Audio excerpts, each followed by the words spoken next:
Bienvenue sur l'un des sites industriels les plus importants du Calvados. Chaque année, 400 000 tonnes de ferraille, de vieilles voitures, de plastique ou de batteries arrivent ici pour être triées, broyées, puis recyclées. Depuis 1965, c'est ici à Rocancourt qu'est implanté le siège de GDE, l'un des plus grands groupes européens de retraitement des déchets. GDE, qui cultive d'habitude la discrétion, nous a ouvert ses portes pour l'inauguration de cette nouvelle ligne de retraitement des appareils électroniques. C'est surtout en fait les sèche-linge et les machines à laver. Les frigos qu'on reçoit sont séparés en fait pour être dépollués. Les machines à laver viennent d'écosystèmes en partie, mais également des réceptions qu'on fait des particuliers. Donc de toute la France. De toute la France. Pourtant, près d'un tiers de ces déchets ne sont pas recyclables et doivent être enterrés. L'enfouissement des déchets ultimes, une question sensible pour GDE qui depuis quelques années multiplie les revers judiciaires dans ce domaine. Après un interminable feuilleton, GDE a dû renoncer à exploiter le site de Nonant-le-Pin en 2016. Elle a aussi été condamnée en 2008 pour avoir enfoui illégalement des déchets à Versainville dans le Calvados. On est une entreprise où on exporte les 3/4 de nos ventes à l'étranger, on est 1300 collaborateurs.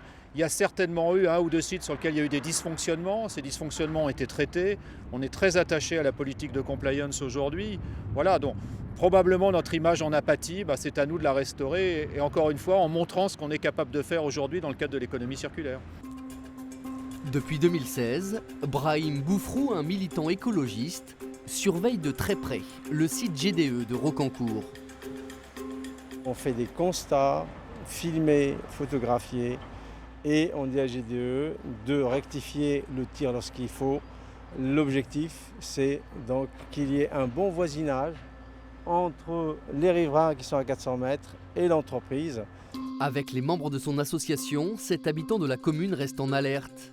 Quitte à irriter les salariés de GDE à Rocancourt, venus lui dire jusqu'à son domicile, Brahim Boufrou s'inquiète pour les risques d'incendie dans l'usine, le bruit et surtout la pollution. Il y a des poussières, par exemple, et ces poussières-là, on les constate mais à l'extérieur. Moi, j'ai des échantillons de matières plastiques, lorsqu'ils sont broyés, ils sont volatiles, l'aluminium. Et je suis sûr que ça, à moyen terme et à long terme, ça pose des problèmes. Mais Brahim Boufrou peine à mobiliser les habitants de Rocancourt. Ici, l'usine GDE emploie 300 personnes.